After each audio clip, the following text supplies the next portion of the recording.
Hey guys, welcome back. Today I'm gonna ask the question, is Delsin the only conduit in the Akomish tribe? I got the idea for this video from Juan and Nicholas. Actually, it was Nicholas who suggested I make a video about it. But they left quite a few comments on my last video and I got into a rather heated debate with them over this. They were bringing up one of the Akomish tribe members who was mentioned in the audio logs in Second Son. I will play the audio log in question and then explain what the hell is going on.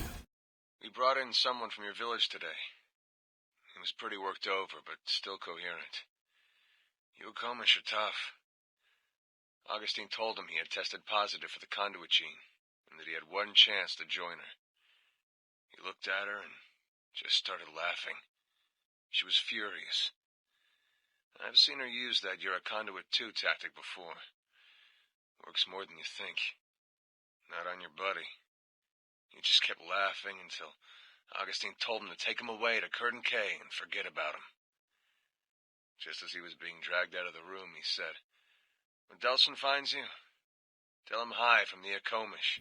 Alright, now I'm gonna put up some screenshots of the actual comment thread. I don't expect you guys to read this whole thing, but I just want to put it up here so you can get a good idea of how the debate was going. For all intensive purposes, let's call the Akomish dude in the audio logs Nick, especially because one of the Akomish guys in the Longhouse was named Nick. Not saying that that's the same guy, I'm just saying that that's a good name to use, so let's go with it. So Juan and Nicholas were trying to convince me that Nick is a conduit who actually has powers. And their reasoning for this is simply because in the audio log, Augustine tells this guy that he has tested positive for the Conduit gene.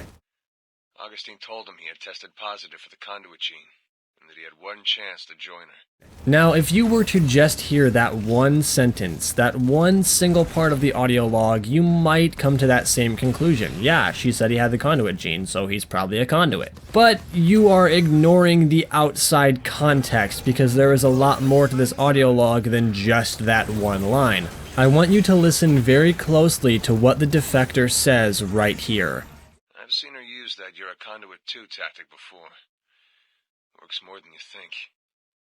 Now, I don't want to seem ungrateful for my audience. At the end of the day, I'm very grateful that all of you are here, and I don't want to make any of my loyal fans feel like they're being singled out or put in a negative spotlight, so I hope Juan and Nicholas don't take this the wrong way, but this line of dialogue seems to have been overlooked or ignored by both of them. You see, law enforcement uses an interrogation method similar to what Augustine did to Nick during this audio log. Let's make up a little scenario here. Let's say that somebody is accused of something. Let's say I'm accused of something, okay? I'm accused of a crime. And the police don't have any evidence of what I've actually done. They will send someone in to talk to me, and this person will tell me that they know what I've done or they have evidence and they want me to tell them my story. This is a very sneaky way for authorities to trick you into basically turning yourself in. Even though they don't actually know anything, they're convincing me that they do know something, so then I'll feel like I can't lie and I will basically confess and give them all the information they need.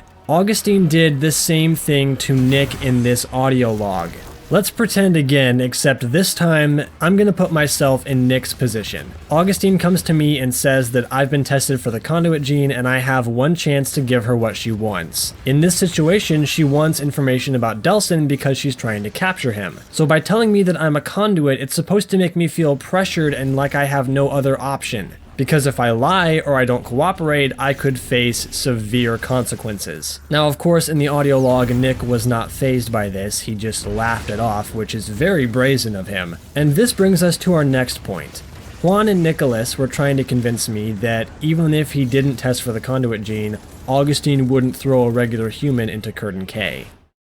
He just kept laughing until Augustine told him to take him away to Curtin K and forget about him.